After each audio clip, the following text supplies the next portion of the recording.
कल नवीन जिंदल जी ने एक ट्वीट किया कि आप नरेंद्र मोदी जी की अगुवाई में कुरुक्षेत्र की नई नींव रखेंगे, नया विकास करेंगे। 10 साल से इनके सांसद थे, वो घास खोद रहे थे।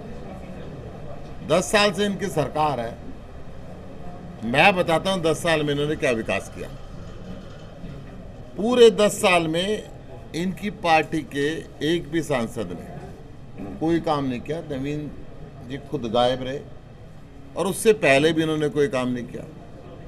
कुरुक्षेत्र जिले के अंदर एक भी नया लड़कों का कॉलेज नया ना बना, ना पुराना बना। आज तक कोई कॉलेज नहीं बना। हॉस्पिटल की हालत बहुत खराब है। कैथल के अंदर 10 साल में एक भी नया प्रोजेक्ट ये नहीं लेके आए, एक भी। जब से बीजेपी की सरकार है ये कहेंगे ये नई चीज आ गई, एक भी गिनवा दें। इनकी छूट है। कोई नया स्टेडियम लाए हो, कोई नया कॉलेज लाए हो, कोई नया हॉस्पिटल लाए हो, कोई नया पॉलिटेक्निक लाए हो, कुछ भी लाए हो, बच्चों के लिए लाए हो, महिलाओं के लाए हो, बुजुर्गों के लिए लाए हो, कुछ नहीं लेके आए। एक भी प्रोजेक्ट। केवल और केवल जो कागजों में बना वो भ्रष्टाचार के अड्डे चढ़ गया। 6 साल पहले इन्होंने सिटी स्क्वायर बनाने की घोषणा की थी। ये कैथल का ड्रीम प्रोजेक्ट कहा जाता था। 54 करोड़ की लागत से तैयार होना था ये। 2021 में भ्रष्टाचार की भेंट चढ़ गया और बिल्कुल इस मामले में एफआईआर भी हुई, इस मामले के अंदर इंक्वायरी भी हुई, परंतु करोड़ों का नुकसान होने के बाद भी ये प्रोजेक्ट इनका आज तक पूरा नहीं हुआ। केवल और केवल इसमें भ्रष्टाचार हुआ। Kaithal highway project, infrastructure project की बात कर ले, आधा दर्जन प्रोजेक्ट ऐसे हैं जो केवल कागजों में है। केवल कागजों में, धरातल पे इनका कुछ भी नहीं है, जमीन पे इनका कुछ भी नहीं है। केवल भ्रष्टाचार और भ्रष्टाचार। कैथल पटियाला हाईवे सीधा सीधा 50 से ज़्यादा गांवों को फायदा होना था। 130 करोड़ रुपए की केंद्र सरकार की मंजूरी के बाद भी यहाँ का सांसद इस पे काम नहीं शुरू करा पाया और ये भी भ्रष्टाचार के अड्डे चढ़ गया। Jind Kaithal Kurukshetra elevated railway track, ये प्रोजेक्ट बहुत सालों से अटका पड़ा है। मुख्यमंत्री ने भी खुद घोषणा की कि मैं जल्द से जल्द इस प्रोजेक्ट को पूरा कराऊंगा। कागजों में सिमट के रह गए, कोई इसकी डेवलपमेंट नहीं। ये इनकी पोजीशन है। पैसों के बंदर बाट कर लेते हैं। असल में तो प्रोजेक्ट आता नहीं, और आता है तो भ्रष्टाचार के अड्डे चढ़ जाता है। सहकारिता विभाग में 100 करोड़ रुपए के घोटाले के तार कैथल से जुड़े हुए, जो सीधे सहकारिता मंत्री तक जाके मिलते हैं। केंद्र सरकार ने कैथल सहकारिता विभाग के लिए जिले के विभिन्न बैंकों को कंप्यूटर और फर्नीचर इत्यादि खरीदने के लिए पैसे भेजे थे। इन्होंने बांट के खा लिए। सहकारिता विभाग की कोई डेवलपमेंट यहाँ पे नहीं की। कैथल के अंदर भ्रष्टाचार का नेक्सस चल रहा है। मिल बांट के खाते हैं और जनता को तमाशा दिखाते हैं। जनता भुगतती रहती है, इनकी सीट के ऊपर कोई फर्क नहीं पड़ता। ये लोग नए प्रोजेक्ट लगाने की घोषणा कराते हैं, सरकार से पैसे अप्रूव कराते हैं, फिर पैसा प्रोजेक्ट में लगाने के बजाय अपनी जेबों में भरते हैं। मैं एक बात बता दूं आपको, खेल स्टेडियम था यहाँ पे, खंडर बना दिया इन्होंने। 10 वर्षों में कोई नई सड़क नहीं बनी, नया कॉलेज नहीं बना, सारी सड़कें इनकी टूट चुकी। प्रॉपर्टी आईडी के नाम पे, फैमिली आईडी के नाम पे खूब जम के खेला।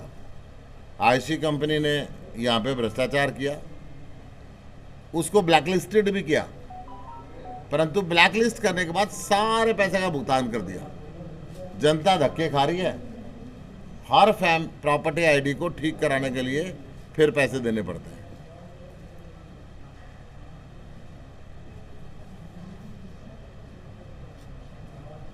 आज जिंदल साहब कह रहे हैं कि कुरुक्षेत्र को विकसित करेंगे। मैं कह रहा हूं जिंदल साहब, ये लोग आपको भी कोयला चोर कहते थे। ये लोग आपको भी 1,86,000 करोड़ रुपए का आपके ऊपर आरोप लगाया था। पहले तो इनसे पूछ लो आरोप झूठा था कि सच्चा था। अगर सच्चा था तो आपने क्या पैसे जमा करा दिए? अगर झूठा था तो आप कहते क्यों नहीं झूठा था? कुछ तो बोलो। या डर लगता है कि सच्चा बोलेगा तो कोर्ट जेल में ठोकेगी, और झूठा बोलेगा तो मोदी जेल में ठोकेगा? ये जो स्थिति है, इसी तरीके से ये धंधा कराते हैं। गठबंधन की सरकार जिनकी आई यहाँ पे, उससे पहले जेजेपी और बीजेपी के गठबंधन की सरकार से पहले जो बड़े टेंडर होते थे, जो एस्टिमेटेड प्राइस होता था, उससे नीचे जाते थे, और अब उससे 10-15% ऊपर जाते रहे। आप सारे समझते हो पैसे कहाँ जाते थे, पता है ना? तो वो पैसे भ्रष्टाचार के बलि चढ़ते थे और प्रोजेक्ट फिर लटक जाते थे। निगम के अंदर बिना पैसे दे कोई काम नहीं होता। पूरा निगम भ्रष्टाचार के अड्डे इनका चढ़ चुका है। पंचायती राज के अंदर सरपंच पंच खुद खरीदारी करा करते, गांव देखा करता क्या भाई इतने पैसे की चीज इतने पैसे में आई है तो ठीक है, महंगी आई है तो रोला है। अब ये सारे बीजेपी वाले खुद खरीदने लगे, सरपंचों की पावर खत्म कर दी, और एक एक चीज डबल पैसे में खरीद रहे हैं। गांव के लोग देखते भी हैं ये जुल्म हो रहा है, और यही कारण है कि आज बीजेपी और जेजेपी के लोग गांव में घुसने पे पाबंदी सी लग गई है बहुत से गांव में। महिलाओं के प्रति इनका अत्याचार बढ़ता जा रहा है। जुल्म तो ये हो गया कि अब महिलाएं कैद में भी सुरक्षित नहीं रही, पुलिस कस्टडी के अंदर रेप होने लगा। कहीं कुछ होता है तो पूरी बीजेपी चिल्लाती है। मैं पूछ रहा हूं, अब इनका ह्यूमन राइट कमीशन कहां गया? अब इनका वुमेन कमीशन कहां गया? जब महिलाओं को पुलिस कस्टडी के अंदर ये बलात्कार करवाते हैं, क्यों इनके महिला कमीशन अब चुप है? क्यों ह्यूमन राइट कमीशन चुप है? ये अत्याचारी महिला यौन अपराध के मंत्री बना के रखते हैं। महिला रेसलर्स को जंतर मंतर पे बैठना पड़ा, सुप्रीम कोर्ट जाना पड़ा, परंतु आज तक इन्होंने इनके सांसद बृजमोहन शरण को कैद नहीं किया। इनकी जो पोजीशन है, गुड़गांव के अंदर कल भी डबल मर्डर हुआ, हर रोज हरियाणा के अंदर मर्डर हो रहे, गोलियां चल रही हैं, फिरौती मांगी जा रही हैं। कौशल निगम के तहत इजराइल में इन्होंने बच्चे भेज दिए और वहां युद्ध शुरू हो गया, मौत के मुंह के अंदर धकेल दिए। उन बच्चों की सुरक्षा का जिम्मेदारी जब खट्टर साहब भेज रहे थे तब भी हम ये कह रहे थे कि यहाँ पे 2 लाख पद सरकारी खाली है, उनको भरो, बच्चों को वहां पे नौकरी दो। यहाँ तो नौकरी नहीं दी, पढ़े लिखे बच्चों को मजदूर बना के इजराइल भेज दिया, और अब युद्ध के ग्रास काल का ग्रास वो बनते जा रहे हैं। पूरा का पूरा ये जो षड्यंत्र रचा जा रहा है, पूरे के पूरे षड्यंत्र के अंदर अब इनके पास और कोई साधन नहीं बचा। जात के नाम पे, धर्म के नाम पे ये वोट लेना चाहते हैं, या वोट काटने के लिए इनके सहभागी, इनकी बी टाइम चौटाला फैमिली के यहां भेजा जा रहा है। अरे ये तो आपने देख लिया, लीलाराम के घर पे गुपचुप मीटिंग हुई है, ऐसे ही खट्टर से मीटिंग करते हैं और कहते हैं हम ये बीजेपी विरोधी हैं, परंतु कोई इनकी एक भी बटन दबता है तो बीजेपी के खाते में मिलता है। आज भारतीय जनता पार्टी जो मर्जी षड्यंत्र रच ले, जिस मर्जी को खड़ा कर ले, इनकी और इनके सहयोगियों की जमानत जब्त होनी निश्चित है। मैं गांव-गांव घूम रहा हूं, शहर घूम रहा हूं, हर जगह बहुत प्यार जनता का मिल रहा है। जब मैंने इलेक्शन की शुरुआत की थी, मुझे पूरा विश्वास था कि मेरा 5-7-10 किलो वजन घटेगा, परंतु इतना दूध, इतनी मिठाई, इतने लड्डू हर गांव के अंदर मिल रहे हैं कि वजन बढ़ रहा है घटने के बजाय। सवेरे 6 बजे मैं अपनी यात्रा की शुरुआत करता हूं और रात को 12-1 बजे तक इंडोर मीटिंग हमारी चलती रहती है। परंतु जो जनता का प्यार है, कुरुक्षेत्र लोकसभा की 9 की 9 विधानसभाओं में, मैं कैथल की बात करूं, पुंडरी की बात करूं, कलायत की बात करूं, गुलाचिका की बात करूं, पेवा की बात करूं, शाहबाद की बात करूं, रादौर की करूं, लाडवा की करूं, थानेसर की करूं, हर जगह आज जनता परिवर्तन चाहती है। जनता इंडिया गठबंधन चाहती है। जनता जाति और धर्म की राजनीति को छोड़ के विकास की राजनीति चाहती है। जनता इस भ्रष्टाचार की राजनीति से तंग आके ईमानदारी राजनीति चाहती है। जनता अब झाड़ू चला के इस पूरे के पूरे भ्रष्टाचार को और भ्रष्टाचारियों का सफाया कर देना चाहती है। और बहुत सी जनता तो चाहती है इस बार झाड़ू से इनके झाड़ा लगा दें और इनके दिमाग को दुरुस्त कर दें। तो मैं आज इस भ्रष्टाचार की तरफ आपका ध्यान आकर्षित कर रहा था कि किस तरीके से सारा कैथल, सारा कुरुक्षेत्र और यमुनानगर और वैसे तो पूरा हरियाणा ही इन्होंने भ्रष्टाचार की बलि चढ़ा दी। नवीन जिंदल मजदूरों के पैसे देते नहीं हैं और मजदूरी करने की वीडियो चलाते हैं। देखिए, अगर वो 10 साल जमीन पे होते तो उनको पल्लेदारी नहीं करनी पड़ती। अब भी वो हेलीकॉप्टर पे चलते हैं एक जगह से दूसरी जगह पे, जनता के संपर्क में तो है नहीं। मजदूरों से झंडे लगवा लिए, अब मजदूर कोस रहे हैं, परंतु नवीन जिंदल का तो जनसंपर्क नहीं है। उसके जो पीए हैं वो नजदीक नहीं लगने देते किसी को। जनता रोती रहे, मजदूर भी रो रहे हैं। सुशील गुप्ता का प्रचार रेडी में है, जिंदल का प्रचार जहाज में है, कैसे मुकाबला करोगे सर? देखिए जी, हम तो पैदल चलेंगे, रिक्शा पे चलेंगे, रेडी पे चलेंगे, भाइयों के कंधों पे चलेंगे, गोद में चलेंगे, एक एक घर पे जाएंगे, साइकिल पे चलेंगे। वो हेलीकॉप्टर पे चलेगा।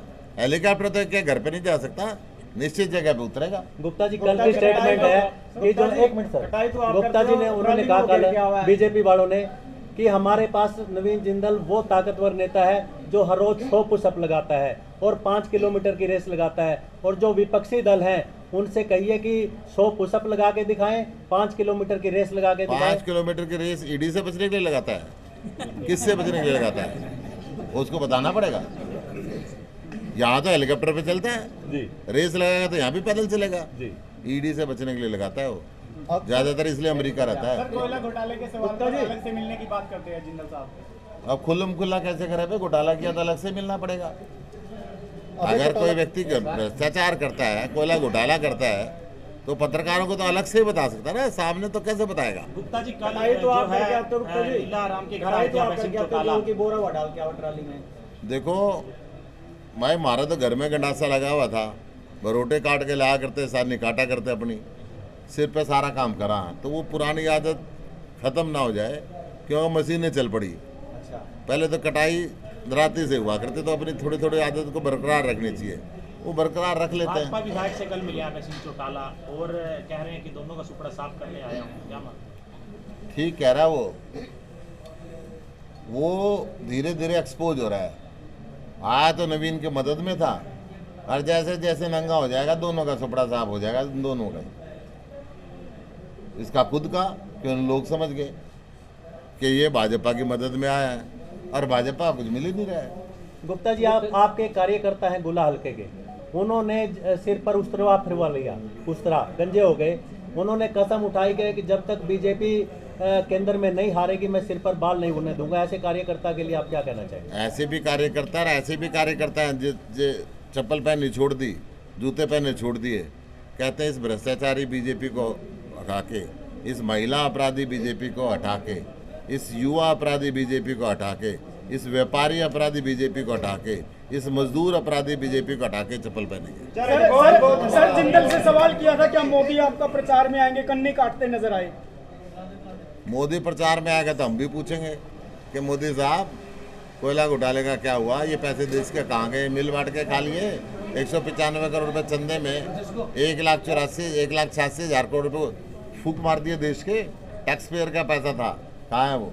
चलो जी गुप्ता जी ओपीएस मांग रहे हैं, उनके वोट कैसे लोगे? ओल्ड पेंशन स्कीम इंडिया गठबंधन का मैनिफेस्टो का भी मुद्दा है। ओल्ड पेंशन स्कीम हमने पंजाब में भी घोषणा कर दी है, हिमाचल के अंदर भी ओल्ड पेंशन स्कीम मिलने लगी है, हरियाणा के अंदर भी हम ओल्ड पेंशन स्कीम देंगे। कुछ ज्वाइनिंग है अभी, इम्पोर्टेंट ज्वाइनिंग है। सांसद वोट लेके इधर चले जाते हैं, परंतु उनके बाद जनता की कोई सुध नहीं लेता। तो आप यदि सांसद बनते हो तो जनता की कैसे सीट में रहोगे? कि देखो मैं आपको दो बात बताऊं, जब बाढ़ आई तो मैं कुरुक्षेत्र के गलियों में घूम रहा था, शाहबाद में घूम रहा था, लाडवा में घूम रहा था, उसकी वीडियो मैं आपको भिजवा सकता हूँ। जब कोरोना आया तो मैं कैथल की गलियों में घूम रहा था, ऑक्सीजन जांच के अंदर घूम रहा था, उस समय के अखबार और उस समय की वीडियो मैं आपको भिजवा सकता हूँ। जब मैं बिना सांसद रहते हुए यहाँ पे मंदिर के लिए, हॉस्पिटल के लिए काम कर सकता हूँ, तो सांसद बनने के बाद मेरा धर्म बनता है जनप्रतिनिधि के रूप में मैं जनता के बीच में रहूँ। एलिवेटेड ट्रैक की आपने बात की, एलिवेटेड ट्रैक की जनता परेशान की, तो क्या कुछ वो भ्रष्टाचार के अड्डे चढ़ गया है, अब परिवर्तन होगा तो हम करवाएंगे।